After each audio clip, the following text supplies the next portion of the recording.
Dikulum-kulum, dikunyah-kunyah. Assalamualaikum warahmatullahi wabarakatuh, teman-teman semuanya.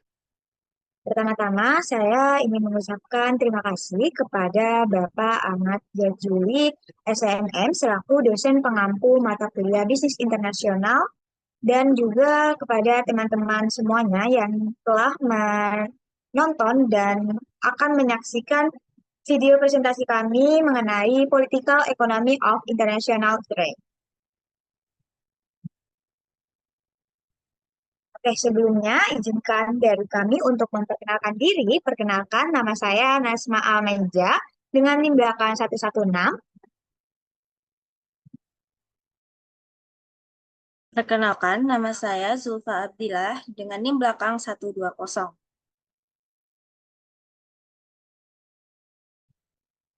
Oke, jadi pembahasan selanjutnya untuk subbab atau overview atau pembahasan yang akan kita bahas itu di sini ada 4 subbab.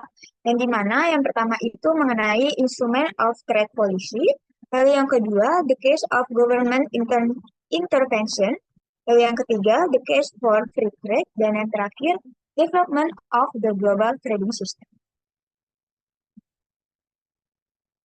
Oke, yang pertama kita akan membahas mengenai instrument of trade policy. Seperti pada gambar yang sudah tertera pada instrumen trade policy itu di sini kita ada dua, yaitu yang pertama itu tarif atau biasa disebut sebagai pajak, lalu yang kedua itu instrumen kuota dan non tarif. Jadi untuk instrumen yang kuota dan non tarif ini kita ada 6 6 poin. Yang pertama itu kita akan membahas mengenai anti-dumping, lalu subsidi, lalu import quota, local content requirement, voluntary export restraints, dan administrasi policies. Oke, untuk instrumen yang pertama kita akan membahas mengenai tarif atau pajak. Jadi tarif atau pajak ini biasa kita temukan saat ketika kita itu membeli suatu barang dan itu nantinya akan terkena pajak. Nah, pajak ini juga biasanya itu dikenakan pada impor atau ekspor. Nah, untuk pajak ini sendiri kita ada dua jenis, yang dimana untuk pertama itu ada specific tariff, yaitu pajak tetap per unit.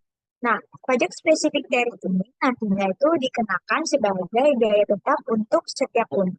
Jadi nantinya untuk pajak spesifik tarif ini nantinya biaya masuk itu dalam bentuk nominal, yang dimana nantinya itu akan terspesifikasi dan jelas berapa nominal dari pajak tersebut. Terus yang kedua itu ada ad valorem tarif, yang dimana pajaknya itu berdasarkan nilai barang. Jadi di sini nantinya tuh pajak itu dikenakan sebagai proporsi dari nilai barang yang diimpor.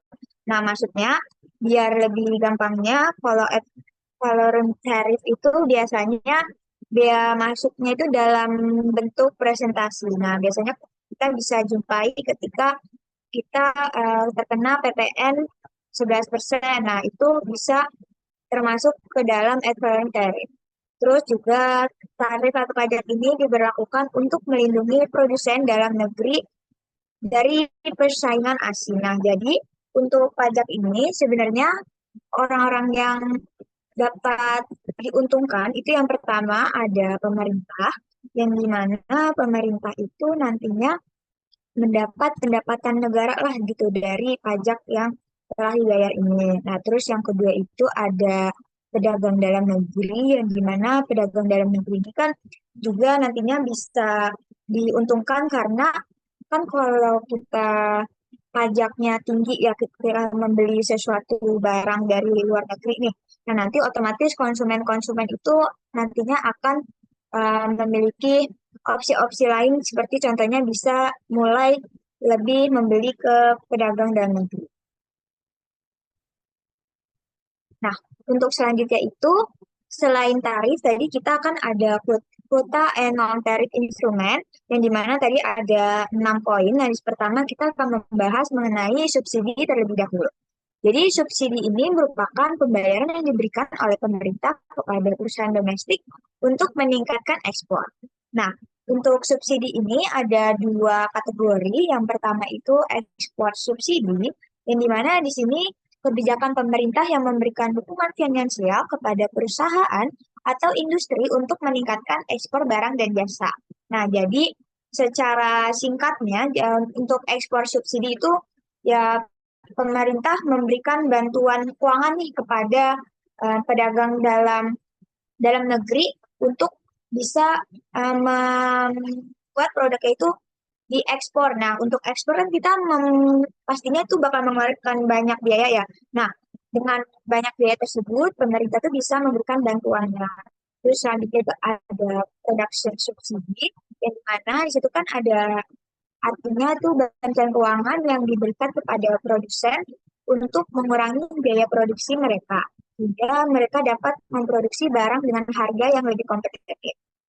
Jadi kalau yang ekspor tadi ya pemerintah kayak membantu keuangannya untuk ekspor. Nah kalau produksi ini pemerintah memberikan bantuan keuangan untuk produksi merekanya. Jadi mereka itu menggunakan biaya setengah produksi, itu setengahnya lagi itu bisa dari pemerintah. Nah, selanjutnya itu yang kedua kita akan membahas mengenai kuota. Jadi kuota ini artinya itu batasan jumlah barang yang dapat diimpor dalam waktu tertentu.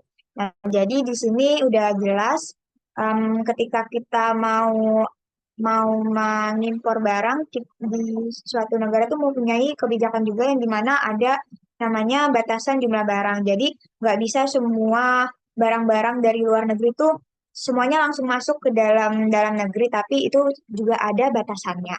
Terus ada juga namanya voluntary export restraints atau FERS yang dimana FER ini itu merupakan negara pengekspor secara sukarela membatasi ekspor ke negara pengimpor. Sedangkan FEA itu negara pengimpor secara sukarela meningkatkan impornya dari negara pengekspor. Nah, berarti kalau FER itu berarti ya udah negara pengekspor itu dia membatasi ekspornya ke negara pengimpor. Nah, kalau FEA itu negara pengimpor itu dia bakal meningkatkan nih impornya dari negara pengekspor. Selanjutnya, yang keempat itu ada local content recruitment, yang dimana di sini ada artinya itu persyaratan bahwa produsen di negara impor harus diproduksi di dalam negeri. Nah, ini itu maksudnya ketika ada perusahaan asing masuk ke dalam negeri, nah perusahaan asing itu punya persyaratan. Nah, persyaratannya itu biar dia bisa masuk ke dalam negeri, yaitu ya udah dengan di negara impor tuh harus diproduksi di dalam negeri. Jadi maksudnya nantinya kayak bahan-bahan baku atau instrumen-instrumen lainnya nih dari perusahaan asing tuh ada yang dikelola di perusahaan dalam negeri. Jadi nggak pure semua itu dikelola di perusahaan luar. Nah, terus biasanya kalau untuk local content recruitment ini, negara-negara berkembang telah banyak menggunakan peraturan konten lokal untuk mengalihkan basis manufaktur. Nah, mereka dari perakitan sederhana produk yang komponennya diproduksi tempat lain menjadi produksi komponen di dalam negeri. Terus juga selain negara berkembang yang menggunakan local content recruitment, ada juga di negara maju mereka tuh digunakan untuk melindungi pekerjaan dan industri lokal dari persaingan asing. Terus yang kelima, ini ada administrative policies yang dimana di sini artinya itu ada aturan birokrasi yang dirancang untuk mempersulit impor masuk ke suatu negara. Jadi ini berarti um, apa ya, barang-barang impor tuh bakal lebih ketat, lebih susah masuk itu karena memang adanya aturan birokrasi yang ketat gitu. Jadi emang dari negara tersebut tuh dia mempunyai alur administrasinya tuh ketat. Jadi nggak sembarangan barang-barang dari barang-barang impor itu masuk ke dalam. Terus yang terakhir itu ada anti dumping dan di sini kita bakal lebih harus paham dulu ini arti dumping itu apa. Jadi sebelum masuk ke anti dumping, dumping ini mempunyai arti itu sebagai penjualan barang di pasar luar negeri dengan harga di bawah daya produksi atau penjualan barang di pasar luar negeri dengan harga di bawah nilai pasar. Jadi di sini singkatnya itu ketika contohnya produsen menjual barang, tetapi dia menjual barangnya itu bukan dengan harga yang standar, tapi di bawah standar. Padahal harga tersebut tuh udah ada ketetapan harganya. Nah, terus anti dumping ini apa? Anti dumping ini ya udah berarti sebuah kebijakan dari negara yang dimana itu dirancang untuk menghukum perusahaan asing yang melakukan dumping tersebut atau melakukan kecurangan-kecurangan tersebut. Oke, terus selanjutnya kita akan masuk ke dalam the case of government intervention. Jadi the case of government intervention ini itu merujuk pada situasi di mana pemerintah secara aktif campur tangan dalam suatu aspek ekonomi. Jadi hasil atau penyelesaian masalah tertentu itu bisa biasanya ada intervensi pemerintah yang terjadi ketika pasar atau mekanisme lain dianggap gagal mencapai keseimbangan. Jadi the case of government intervention itu ya udah berarti pemerintah itu mengatasi nantinya itu bakal ada kegagalan itu seperti apa. Nah, yang pertama itu di the case of government intervention di sini ada dua argumen.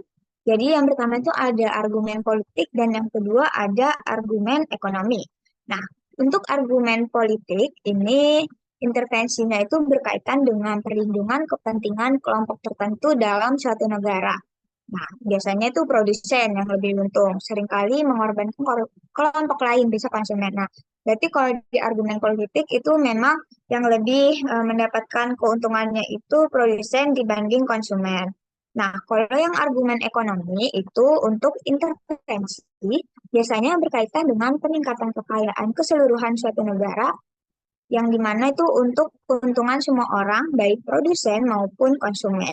Jadi, kalau di argumen politik ini memang yang lebih unggul itu si produsennya dibandingkan konsumennya. Nah, sedangkan ekonomi ini produsen dan ekonomi itu produsen dan konsumen itu sama-sama memiliki keuntungannya gitu. Nah, selanjutnya kita akan membahas mengenai argumen politik untuk intervensi. Yang pertama ini ada protecting jobs and industry, yang dimana di sini itu melindungi pekerjaan dan di industri. Nah, intervensi dalam hal ini tuh dilakukan untuk melindungi industri dalam negeri dan lapangan pekerjaan dari ancaman eksternal. Jadi emang fungsinya di apa ya, intervensi ini untuk melindungi pekerjaan dan industri dari pihak-pihak eksternal, contohnya dari ya udah persaingan asing dari luar gitu. Nah, terus yang selanjutnya ada national security atau keamanan nasional. Nah, di sini itu negara akan membatasi impor barang atau teknologi tertentu yang dianggap membahayakan keamanan. Seperti contohnya perangkat telekomunikasi dari keamanan dari negara asing yang dikhawatirkan itu bakal ada spionase gitu. Jadi memang untuk intervensi ini bertujuan memastikan bahwa negara tersebut itu tidak bergantung pada negara lain untuk hal yang penting bagi pertahanan dan keamanan nasional. Terus yang ketiganya ada retaliation, yang dimana pembalasan.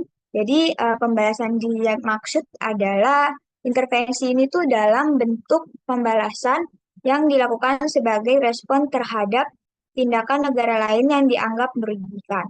Jadi ketika suatu negara itu melakukan kecurangan atau kerugian atau hal-hal yang merugikan di dalam negeri itu nantinya perusahaan tersebut itu yang dari luar negeri itu bakal terkena sanksi bisa berupa tarif yang besar. Nah, terus tujuan pembalasan ini itu untuk memaksa negara lain kembali ke jalur yang lebih adil atau sesuai dengan aturan yang telah ditetapkan dalam internasional. Terus yang keempat itu ada protective consumer yang dimana di sini melindungi konsumen ya, berarti intervensi itu dilakukan ya untuk melindungi konsumen ketika ada ya produk-produk dari impor itu yang kualitasnya kurang, terus juga ada produk yang tidak aman dan lain-lain. Lalu yang kelima itu ada filtering foreign policy objective, dan di mana di sini tuh maksudnya memajukan tujuan kebijakan luar negeri.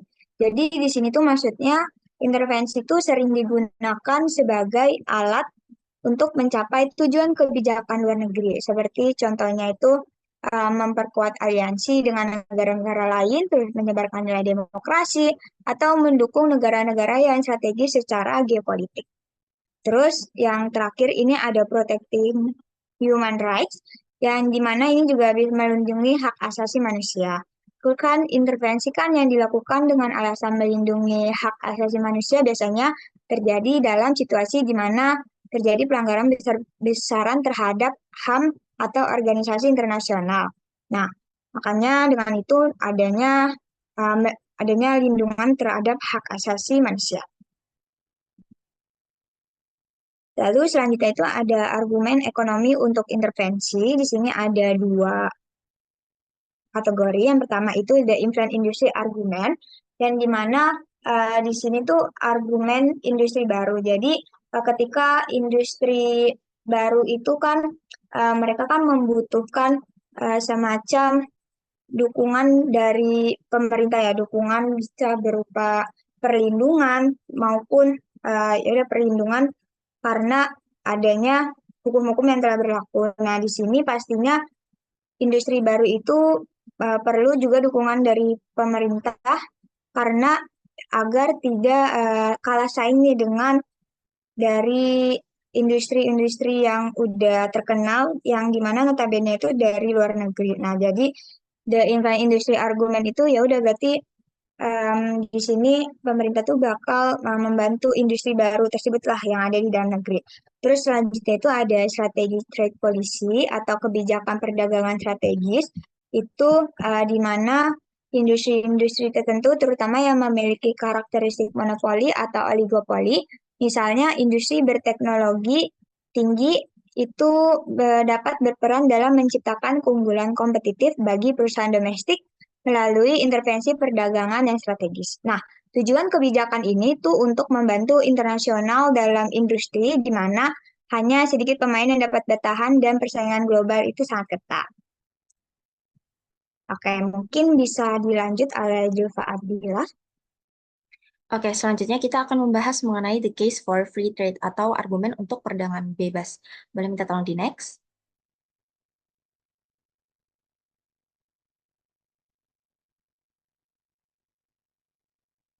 Oke, yang pertama itu ada keuntungan komparatif. Nah, di teori keuntungan komparatif ini mengemukakan bahwa negara-negara itu dapat meningkatkan kesejahteraan mereka itu dengan berspesialisasi dalam produksi barang dan jasa yang mereka miliki dan yang mereka rasa itu memiliki keunggulan komparatif. Nah, yang kemudian akan mereka perdagangkan dengan negara lainnya. Nah, hal ini itu memungkinkan negara-negara tersebut untuk dapat mengalokasikan segala sumber daya yang mereka rasa lebih efisien dan mengakses barang serta jasa dengan harga yang lebih rendah. Boleh di next? Yang kedua, itu efisiensi. Nah, perdagangan bebas itu mendorong kompetisi dan inovasi dari negara-negara yang terlibat. Hal ini tuh mengarahkan kepada peningkatan efisiensi produksi serta distribusi dari barang dan jasa. Nah, hal ini juga mengarahkan kepada harga yang lebih rendah untuk konsumen serta peningkatan pilihan produk dan jasa. Nah, yang ketiga itu ada peningkatan standar hidup. Nah, dengan memperluas pasar dan peningkatan persaingan, perdagangan bebas itu dapat mendorong pertumbuhan ekonomi serta menciptakan lapangan kerja.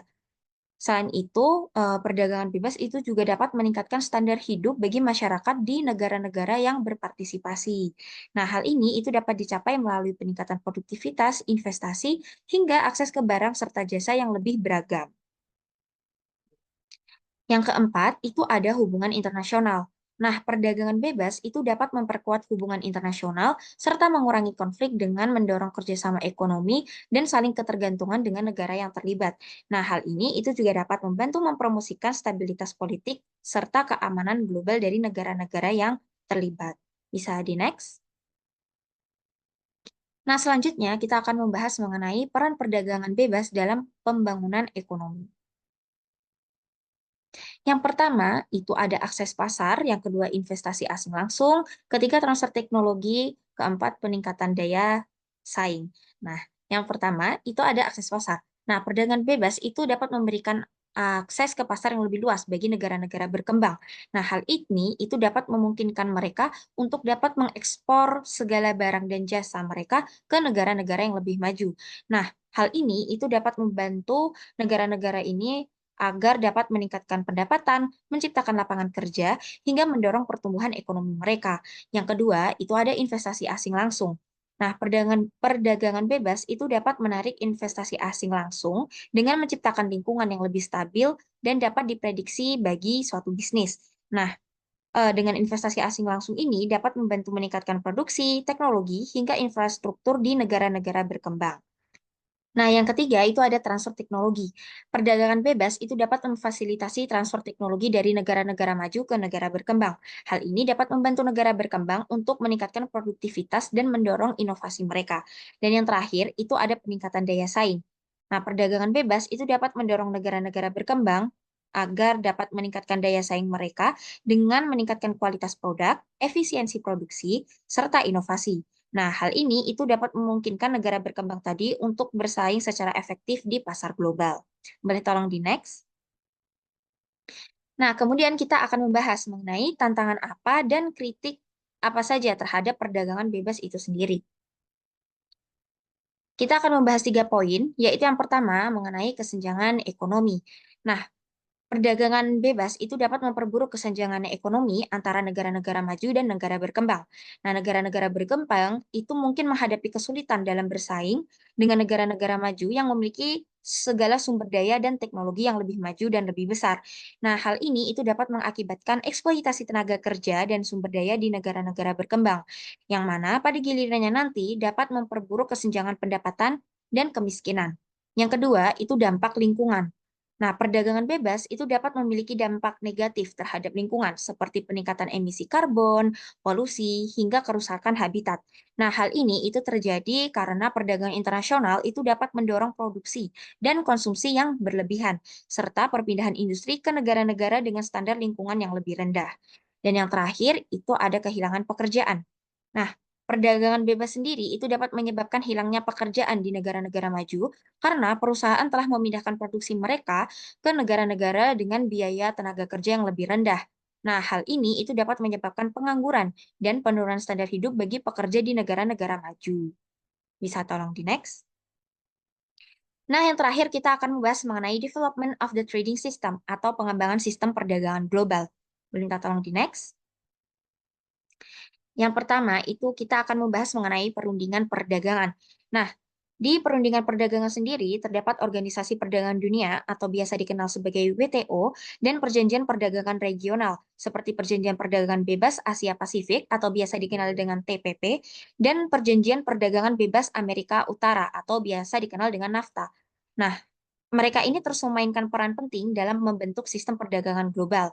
Nah, perundingan masa depan itu perlu mengatasi berbagai tantangan seperti perlindungan lingkungan, kesenjangan ekonomi, dan hak-hak pekerja. Yang kedua, itu ada perlindunganisme. Nah, meningkatnya nasionalisme dan proteksionisme di beberapa negara itu dapat menimbulkan berbagai ancaman terhadap sistem perdagangan global. Nah, kebijakan perdagangan sendiri ini tuh melindungi industri domestik dapat menyebabkan perang dagang dan mengganggu aliran perdagangan global. Yang selanjutnya yang ketiga itu ada digitalisasi. Nah, perkembangan teknologi digital seperti e-commerce dan perdagangan online lainnya itu telah mengubah sistem perdagangan global. Hal ini itu dapat membuka peluang baru bagi bisnis, namun juga menghadirkan banyak tantangan baru terkait dengan regulasi, privacy maupun keamanan cyber. Kemudian ada keberlanjutan.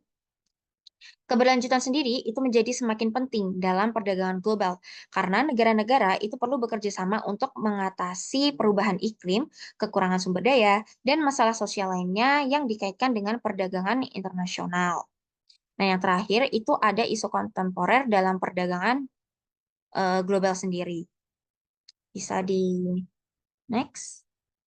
Oke, mungkin itu saja. presentasi yang dapat kami sampaikan. Mohon maaf apabila terdapat kesalahan dan kekurangan dalam penyampaian presentasi kami pada hari ini. Kami tutup dulu presentasinya. Wassalamualaikum warahmatullahi wabarakatuh.